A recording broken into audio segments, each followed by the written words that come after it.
കേന്ദ്ര സർക്കാരാണ് ഈ ട്രസ്റ്റ് ഉണ്ടാക്കിയത്. അതെ. ട്രസ്റ്റിലെ ആൾക്കാരെ നോമിനേറ്റ് ചെയ്തത് കേന്ദ്ര സർക്കാരാണ്. 15 പേരാണ് മൊത്തം ട്രസ്റ്റിൽ. 5 പേര് എക്സ് ഒഫീഷ്യോ മെമ്പേഴ്സാണ്. അവർക്ക് വോട്ടവകാശമോ സംഗതിയോ ഒന്നുമില്ല.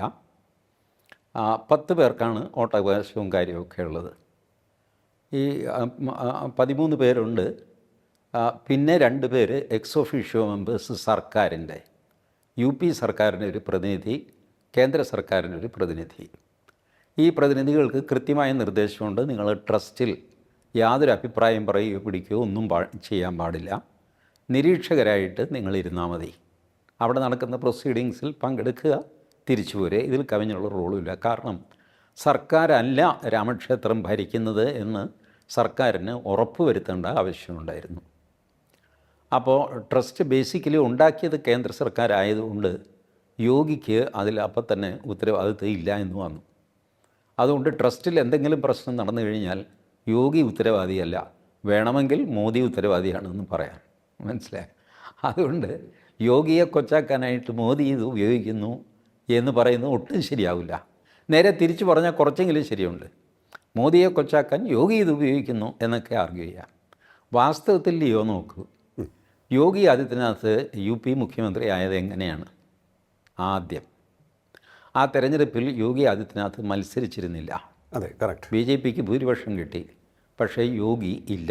യോഗി അന്ന് ലോക്സഭയിലാണ്. ലോക്സഭയിൽ നിന്ന് രാജിവെപ്പിച്ച് യോഗിയെ UP മുഖ്യമന്ത്രി ആക്കിയത് ഈ മോദിയും അമിത്ഷായും കൂടെയാണ്. സത്യമല്ലേ? അതെ അതെ.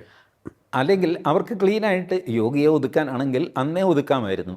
യോഗി ഉത്തർപ്രദേശിൽ മത്സരിച്ചിട്ടില്ല, ലോക്സഭാ മെമ്പറാണ്. ഇപ്പോൾ ഈ നമ്മളുടെ KC വേണുഗോപാലിൻ്റെ കേസ് പോലെയാണ്. KC വേണുഗോപാലിന് കേരളത്തിൽ മുഖ്യമന്ത്രിയാകാൻ പറ്റിയില്ല ഈ കാരണം കൊണ്ട്.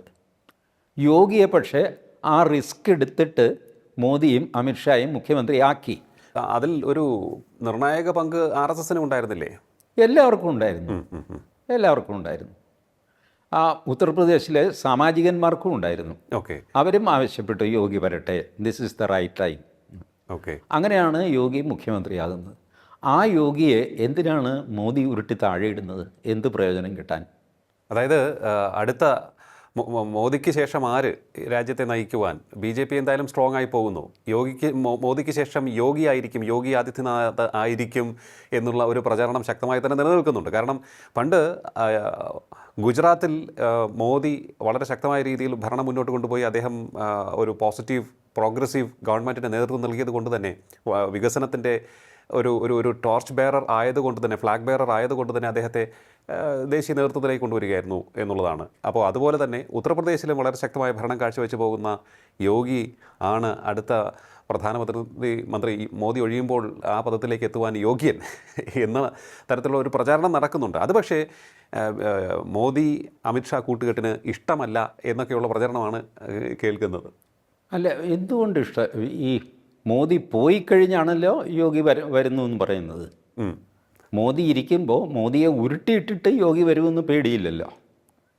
ഇല്ല. ഞാൻ പോയി കഴിഞ്ഞിട്ട് പിന്നെ അവിടെ ആര് വന്നാലെന്താ? പക്ഷേ അമിത്ഷായുടെ സ്ഥാനം അല്ല, അമിത്ഷായ്ക്ക് അങ്ങനെ ഒരു മോഹം ഉണ്ടെന്ന് എനിക്ക് തോന്നുന്നില്ല. ആരും അങ്ങനെ പറഞ്ഞു കേൾക്കാറുമില്ല. അമിത്ഷാ പ്രധാനമന്ത്രിയാവാൻ ശ്രമിക്കുന്നു എന്നൊരു ചൊല്ലേയില്ല. അമിത്ഷായ്ക്ക് വേറെ ചില ഡ്യൂട്ടീസാണ്, അതിലാണ് അമിത്ഷാ ഉറച്ചു നിൽക്കുന്നത്. ഇപ്പോൾ പ്രധാനമന്ത്രി സ്ഥാനത്തേക്ക് പലതവണയായിട്ട് കേൾക്കുന്ന പേര് നിതിൻ ഗഡ്കരി ആണ്.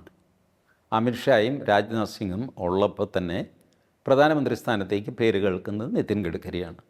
നിതിൻ ഗഡ്കരിക്കും ഒരുപാട് ഹെൽത്ത് പ്രോബ്ലംസ് ഉണ്ട്, അതുകൊണ്ട് അത് വേണോ എന്നൊക്കെ. ബട്ട് മോദിയുടെ ഹെൽത്ത് നോക്കിക്കഴിഞ്ഞാൽ ഇനി ഒരു 10 വർഷത്തേക്ക് പ്രത്യേകിച്ചൊന്നും ആരും ആലോചിക്കേണ്ട എന്നുള്ള സ്ഥിതിയിലാണ് കാർന്നവരുടെ പോക്ക്. ഗുജറാത്ത് മുഖ്യമന്ത്രി മുതൽ കൂട്ടി നോക്ക്, 2001 മുതൽ. അതെ, 4 നൂറ്റാണ്ടായിട്ട് ഒരു ദിവസം ലീവ് എടുക്കുകയോ, ഒരു ദിവസം സ്വസ്ഥമായിട്ടൊന്ന് വിശ്രമിക്കണമെന്ന് പറയുകയോ, ഒരു ദിവസം ചെറിയൊരു അസുഖം വന്ന് ഡോക്ടറെ വിളിച്ചു വരുത്തുകയോ അങ്ങോട്ട് പോവുകയോ, ഇതൊന്നും ചെയ്യാത്ത മനുഷ്യൻ. ഇപ്പോഴും ഞാൻ ഗ്യാരണ്ടീഡായിട്ട് പറയാം, അടുത്ത ഒരു 10-12 വർഷം ഈ കാർന്ന് ഒരു കല്ല് പോലെ നിൽക്കും. അത്ര വലിയ ദൈവാധീനമുള്ള മനുഷ്യനാണ്. ഇത് ഏകദേശം എല്ലാവർക്കും നന്നായിട്ട് അറിയാം. അപ്പോൾ ഈ പറയുന്ന കാര്യങ്ങൾക്കൊന്നും ഒരു പ്രസക്തിയുമില്ല. അങ്ങേര് ബുദ്ധിമുട്ട് വെച്ച മുഖ്യമന്ത്രിയെ അങ്ങേര് തന്നെ ഉരുട്ടിയിടാൻ ശ്രമിക്കുക എന്തിന്? ഓക്കെ. ഇനി ഉരുട്ടിയിട്ടു എന്ന് തന്നെ വെച്ചോ, അപ്പോഴും പ്രധാനമന്ത്രി സ്ഥാനത്തിന് ഭീഷണി മാറിയോ? മാറിയില്ലല്ലോ. അതെ. ഇപ്പോൾ എന്താ ചെയ്യാൻ ഇപ്പോൾ ഈ ആരോപിക്കുന്നവരുടെ ഇത് തന്നെ ഇക്വേഷൻ തന്നെ നമുക്ക് എടുത്തു നോക്കാം. 2027 ഉത്തർപ്രദേശിൽ യോഗി തോറ്റുപോകുന്നു, അല്ലെങ്കിൽ BJP തന്നെ തോറ്റുപോകുന്നു. എന്നിട്ട് അതോടെ യോഗിയുടെ അന്ത്യമായോ? BJPയുടെ അന്ത്യമായോ? ഇല്ല. പിന്നെ 29 ലോക്സഭാ തെരഞ്ഞെടുപ്പ് വരുന്നു. യോഗി സ്ഥാനാർത്ഥി ആകാൻ നോക്കിക്കഴിഞ്ഞാൽ വേണ്ടാന്ന് പറയാൻ പറ്റുമോ?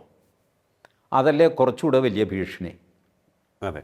ലോക്സഭയിൽ ഉത്തർപ്രദേശിൽ ഒരു സ്ഥലത്ത് യോഗി മത്സരിക്കുന്നു, വേറൊരു സ്ഥലത്ത് മോദി മത്സരിക്കുന്നു. മോദിയേക്കാൾ ഒരു വോട്ട് കൂടുതൽ യോഗി പിടിക്കുകയാണെങ്കിൽ ആരായിരിക്കും ഹീറോ? അന്ന് ആ ഒറ്റ വോട്ടിൻ്റെ വാല്യൂ എത്രയായിരിക്കും എന്നറിയാമോ? കാരണം അപ്പോഴത്തേക്ക് ഈ യുദ്ധം ഓപ്പണാകും, മോദി വേഴ്സസ് യോഗി എന്നുള്ളത്. അപ്പോൾ ഇത് സത്യം പറഞ്ഞു കഴിഞ്ഞാൽ ഈ അപവാദം വന്ന സ്ഥിതിക്ക് ഇനിയിപ്പോൾ ഏത് വിധേനയും യോഗിയെ ജയിപ്പിക്കുക എന്നുള്ളത് മോദിയുടെയും അമിത്ഷായുടെയും ജോലിയായിട്ട് മാറും.